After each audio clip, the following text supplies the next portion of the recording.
Jane Eyre by Charlotte Brontë. Chapter 16. I both wished and feared to see Mr. Rochester on the day which followed this sleepless night. I wanted to hear his voice again, yet feared to meet his eye. During the early part of the morning I momentarily expected his coming. He was not in the frequent habit of entering the schoolroom, but he did step in for a few minutes sometimes, and I had the impression that he was sure to visit it that day. But the morning passed just as usual. Nothing happened to interrupt the quiet course of Adele's studies. Only soon after breakfast I heard some bustle in the neighbourhood of Mr. Rochester's chamber, Mrs. Fairfax's voice, and Leah's, and the cook's, that is, John's wife, and even John's own gruff tones. There were exclamations of, "What a mercy master was not burnt in his bed!" "It is always dangerous to keep a candle lit at night." "How providential that he had presence of mind to think of the water-jug!" "I wonder he waked nobody." "It is to be hoped he will not take cold with sleeping on the library sofa," etc. To much confabulation succeeded a sound of scrubbing and setting to rights, and when I passed the room, in going downstairs to dinner, I saw through the open door that all was again restored to complete order, only the bed was stripped of its hangings. Leah stood up in the window-seat, rubbing the panes of glass dimmed with smoke. I was about to address her, for I wished to know what account had been given of the affair, but on advancing I saw a second person in the chamber, a woman sitting on a chair by the bedside, and sewing rings to new curtains. That woman was no other than Grace Poole. There she sat, staid and taciturn looking as usual in her brown stuff gown, her check apron, white handkerchief, and cap. She was intent on her work, in which her whole thoughts seemed absorbed. On her hard forehead, and in her commonplace features, was nothing either of the paleness or desperation one would have expected to see marking the countenance of a woman who had attempted murder, and whose intended victim had followed her late last night to her lair, and, as I believed, charged her with the crime she wished to perpetrate. I was amazed, confounded. She looked up, while I still gazed at her. No start, no increase or failure of colour betrayed emotion, consciousness of guilt, or fear of detection. She said, "Good morning, miss," in her usual phlegmatic and brief manner, and taking up another ring and more tape, went on with her sewing. I will put her to some test, thought I. Such absolute impenetrability is past comprehension. "Good morning, Grace," I said. "Has anything happened here? I thought I heard the servants all talking together a while ago." "Only master had been reading in his bed last night. He fell asleep with his candle lit, and the curtains got on fire, but fortunately he awoke before the bedclothes or the woodwork caught, and contrived to quench the flames with the water in the ewer." "A strange affair," I said in a low voice. Then looking at her fixedly, "Did Mr. Rochester wake nobody? Did no one hear him move?" She again raised her eyes to me, and this time there was something of consciousness in her expression. She seemed to examine me warily. Then she answered, "The servants sleep so far off, you know, miss, they would not be likely to hear. Mrs. Fairfax's room and yours are the nearest to master's, but Mrs. Fairfax said she heard nothing. When people get elderly, they often sleep heavy." She paused, and then added with a sort of assumed indifference, but still in a marked and significant tone, "But you are young, miss, and I should say a light sleeper. Perhaps you may have heard a noise." "I did," said I, dropping my voice, so that Leah, who was still polishing the panes, could not hear me. "And at first I thought it was Pilot. But Pilot cannot laugh, and I am certain I heard a laugh, and a strange one." She took a new needleful of thread, waxed it carefully, threaded her needle with a steady hand, and then observed, with perfect composure, "It is hardly likely master would laugh, I should think, miss, when he was in such danger. You must have been dreaming." "I was not dreaming," I said, with some warmth, for her brazen coolness provoked me. Again she looked at me, and with the same scrutinizing and conscious eye. "Have you told master that you heard a laugh?" she inquired. "I have not had the opportunity of speaking to him this morning." "You did not think of opening your door and looking out into the gallery?" she further asked. She appeared to be cross-questioning me, attempting to draw from me information unawares. The idea struck me that if she discovered I knew or suspected her guilt, she would be playing some of her malignant pranks on me. I thought it advisable to be on my guard. "On the contrary," said I bolted my door." "Then you are not in the habit of bolting your door every night before you get into bed?" Fiend! She wants to know my habits, that she may lay her plans accordingly. Indignation again prevailed over prudence. I replied sharply, "Hitherto I have often omitted to fasten the bolt. I did not think it necessary. I was not aware any danger or annoyance was to be dreaded at Thornfield Hall. But in future," and I laid marked stress on the words, "I shall take good care to make all secure before I venture to lie down." "It will be wise to do so," was her answer. "This neighbourhood is as quiet as any I know, and I never heard of the Hall being attempted by robbers since it was a house, though there are hundreds of pounds worth of plate in the plate closet, as is well known. And you see, for such a large house, there are very few servants, because master has never lived here much, and when he does come, being a bachelor, he needs little waiting on. But I always think it best to err on the safe side. A door is soon fastened, and it is well to have a drawn bolt between one and any mischief that may be about. A deal of people, miss, are for trusting all to Providence, but I say Providence will not dispense with the means, though he often blesses them when they are used discreetly." And here she closed her harangue, a long one for her, and uttered with the demureness of a Quakeress. I still stood absolutely dumbfounded at what appeared to be her miraculous self-possession and most inscrutable hypocrisy, when the cook entered. "Mrs. Poole," said she, addressing Grace, "the servants' dinner will soon be ready. Will you come down?" "No, just put my pint of porter and a bit of pudding on a tray, and I'll carry it upstairs." "You'll have some meat?" "Just a morsel, and a taste of cheese, that's all." "And the sago?" "Never mind it at present. I shall be coming down before tea time. I'll make it myself." The cook here turned to me, saying that Mrs. Fairfax was waiting for me, so I departed. I hardly heard Mrs. Fairfax's account of the curtain conflagration during dinner, so much was I occupied in puzzling my brains over the enigmatical character of Grace Poole, and still more in pondering the problem of her position at Thornfield, and questioning why she had not been given into custody that morning, or at the very least dismissed from her master's service.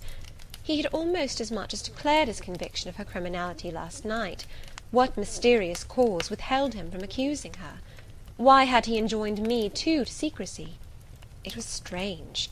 A bold, vindictive, and haughty gentleman seemed somehow in the power of one of the meanest of his dependents; so much in her power, that even when she lifted her hand against his life, he dared not openly charge her with the attempt, much less punish her for it. Had Grace been young and handsome, I should have been tempted to think that tenderer feelings than prudence or fear influenced Mr. Rochester in her behalf; but, hard-favoured and matronly as she was, the idea could not be admitted. Yet, I reflected, she has been young once; her youth would be contemporary with her master's. Mrs. Fairfax told me once she had lived here many years. I don't think she can ever have been pretty; but for aught I know, she may possess originality and strength of character to compensate for the want of personal advantages. Mr. Rochester is an amateur of the decided and eccentric. Grace is eccentric, at least. What of a former caprice, a freak very possible to a nature so sudden and headstrong as his, has delivered him into her power, and she now exercises over his actions a secret influence, the result of his own indiscretion, which he cannot shake off, and dare not disregard. But having reached this point of conjecture, Mrs. Poole's square, flat figure, and uncommonly dry, even coarse face, recurred so distinctly to my mind's eye, that I thought, no, impossible, my supposition cannot be correct. Yet, suggested the secret voice which talks to us in our own hearts, you are not beautiful either, and perhaps Mr. Rochester approves you. At any rate, you have often felt as if he did, and last night, remember his words, remember his look, remember his voice. I well remembered all. Language, glance, and tone seemed at the moment vividly renewed. I was now in the schoolroom. Adele was drawing. I bent over her and directed her pencil. She looked up with a sort of start. "Qu'avez-vous, mademoiselle?" said she. Vos doigts tremblent comme la feuille, et vos joues sont rouges, mais rouges comme des cerises. I am hot, Adele, with stooping. She went on sketching. I went on thinking. I hastened to drive from my mind the hateful notion I had been conceiving respecting Grace Poole. It disgusted me. I compared myself with her, and found we were different. Bessie Leaven had said I was quite a lady, and she spoke truth. I was a lady. And now I looked much better than I did when Bessie saw me. I had more colour and more flesh, more life, more vivacity, because I had brighter hopes and keener enjoyments. Evening approaches, said I, as I looked towards the window. I had never heard Mr. Rochester's voice or step in the house to-day, but surely I shall see him before night. I feared the meeting in the morning. Now I desire it, because expectation has been so long baffled that it has grown impatient. When dusk actually closed, and when Adele left me to go and play in the nursery with Sophie, I did most keenly desire it. I listened for the bell to ring below. I listened for Leah coming up with a message. I fancied sometimes I heard Mr. Rochester's own tread, and I turned to the door, expecting it to open and admit him. The door remained shut. Darkness only came in through the window. Still it was not late. He often sent for me at 7 and 8 o'clock, and it was yet but 6. Surely I should not be wholly disappointed to-night, when I had so many things to say to him. I wanted again to introduce the subject of Grace Poole, and to hear what he would answer. I wanted to ask him plainly if he really believed it was she who had made last night's hideous attempt, and if so, why he kept her wickedness a secret. It little mattered whether my curiosity irritated him.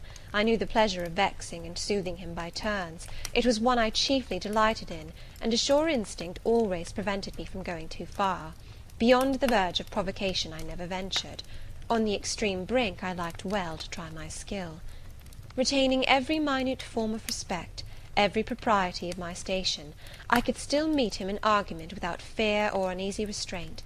This suited both him and me. A tread creaked on the stairs at last. Leah made her appearance, but it was only to intimate that tea was ready in Mrs. Fairfax's room. Thither I repaired, glad at least to go down stairs, for that brought me, I imagined, nearer to Mr. Rochester's presence. "You must want your tea," said the good lady, as I joined her. "You ate so little at dinner. I am afraid," she continued, "you are not well to-day. You look flushed and feverish." "Oh, quite well. I never felt better." "Then you must prove it by evincing a good appetite. Will you fill the teapot while I knit off this needle?" Having completed her task, she rose to draw down the blind, which she had hitherto kept up, by way, I suppose, of making the most of daylight, though dusk was now fast deepening into total obscurity. "It is fair to-night," said she, as she looked through the panes, "though not starlight. Mr. Rochester has, on the whole, had a favourable day for his journey." "Journey? Is Mr. Rochester gone anywhere? I did not know he was out." "Oh, he set off the moment he had breakfasted. He is gone to the Leas, Mr. Eshton's place, 10 miles on the other side Millcote. I believe there is quite a party assembled there. Lord Ingram, Sir George Lynn, Colonel Dent, and others." "Do you expect him back to-night?" "No, nor to-morrow either. I should think he is very likely to stay a week or more. When these fine, fashionable people get together, they are so surrounded by elegance and gaiety, so well provided with all that can please and entertain, they are in no hurry to separate. Gentlemen, especially, are often in request on such occasions, and Mr. Rochester is so talented and so lively in society, that I believe he is a general favourite. The ladies are very fond of him, though you would not think his appearance calculated to recommend him particularly in their eyes. But I suppose his acquirements and abilities, perhaps his wealth and good blood, make amends for any little fault of look." "Are there ladies at the Leas?" "There are Mrs. Eshton and her 3 daughters, very elegant young ladies indeed, and there are the Honourable Blanche and Mary Ingram, most beautiful women, I suppose. Indeed, I have seen Blanche, 6 or 7 years since, when she was a girl of 18. She came here to a Christmas ball and party Mr. Rochester gave. You should have seen the dining room that day, how richly it was decorated, how brilliantly lit up. I should think there were 50 ladies and gentlemen present, all of the first county families, and Miss Ingram was considered the belle of the evening." "You saw her, you say, Mrs. Fairfax. What was she like?" "Oh, yes, I saw her. The dining-room doors were thrown open, and as it was Christmas time, the servants were allowed to assemble in the hall, to hear some of the ladies sing and play. Mr. Rochester would have me to come in, and I sat down in a quiet corner and watched them. I never saw a more splendid scene. The ladies were magnificently dressed. Most of them, at least most of the younger ones, looked handsome, but Miss Ingram was certainly the queen." "And what was she like?" "Tall, fine bust, sloping shoulders, long graceful neck, olive complexion, dark and clear, noble features, eyes rather like Mr. Rochester's, large and black, and as brilliant as her jewels. And then she had such a fine head of hair, raven black, and so becomingly arranged, a crown of thick plaits behind, and in front the longest, the glossiest curls I ever saw. She was dressed in pure white. An amber-coloured scarf was passed over her shoulders and across her breast, tied at the side, and descending in a long fringed end below her knee. She wore an amber-coloured flower, too, in her hair. It contrasted well with the jetty mass of her curls." "She was greatly admired, of course?" "Yes, indeed, and not only for her beauty, but for her accomplishments. She was one of the ladies who sang. A gentleman accompanied her on the piano. She and Mr. Rochester sang a duet." "Mr. Rochester? I was not aware he could sing." "Oh, he has a fine bass voice, and an excellent taste for music." "And Miss Ingram, what sort of a voice had she?" "A very rich and powerful one. She sang delightfully. It was a treat to listen to her, and she played afterwards. I am no judge of music, but Mr. Rochester is, and I heard him say her execution was remarkably good." "And this beautiful and accomplished lady, she is not yet married?" "It appears not. I fancy neither she nor her sister have very large fortunes. Old Lord Ingram's estates was chiefly entailed, and the eldest son came in for everything almost." "But I wonder no wealthy nobleman or gentleman has taken a fancy to her. Mr. Rochester, for instance. He is rich, is he not?" "Oh, yes. But you see there is a considerable difference in age. Mr. Rochester is nearly 40. She is but 25. "What of that? More unequal matches are made every day." "True. Yet I should scarcely fancy Mr. Rochester would entertain an idea of the sort. But you eat nothing. You have scarcely tasted since you began tea." "No, I am too thirsty to eat. Will you let me have another cup?" I was about again to revert to the probability of a union between Mr. Rochester and the beautiful Blanche, but Adele came in, and the conversation was turned into another channel. When once more alone, I reviewed the information I had got, looked into my heart, examined its thoughts and feelings, and endeavoured to bring back with a strict hand such as had been straying through imagination's boundless and trackless waste into the safe fold of common sense.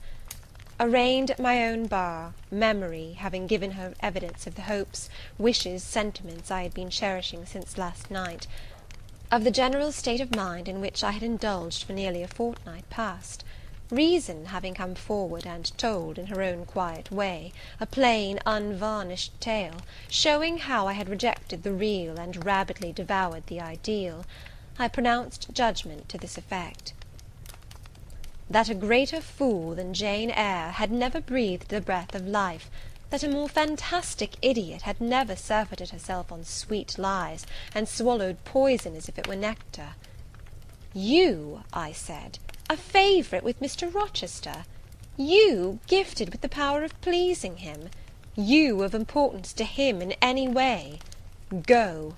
Your folly sickens me. And you have derived pleasure from occasional tokens of preference, equivocal tokens shown by a gentleman of family and a man of the world to a dependent and a novice! How dared you? Poor stupid dupe! Could not even self-interest make you wiser? You repeated to yourself this morning the brief scene of last night. Cover your face and be ashamed. He said something in praise of your eyes, did he? Blind puppy! Open their bleared lids, and look on your own accursed senselessness. It does good to no woman to be flattered by her superior, who cannot possibly intend to marry her; and it is madness in all women to let a secret love kindle within them, which, if unreturned and unknown, must devour the life that feeds it, and, if discovered and responded to, must lead, ignis fatuus like, into miry wilds whence there is no extrication. Listen, then, Jane Eyre, to your sentence.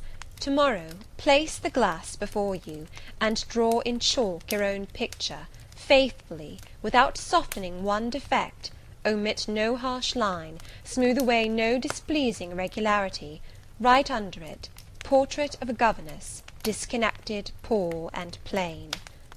Afterwards, take a piece of smooth ivory, you have one prepared in your drawing box, take your palette, mix your freshest, finest, clearest tints, choose your most delicate camel hair pencils, delineate carefully the loveliest face you can imagine, paint it in your softest shades and sweetest lines, according to the description given by Mrs. Fairfax of Blanche Ingram.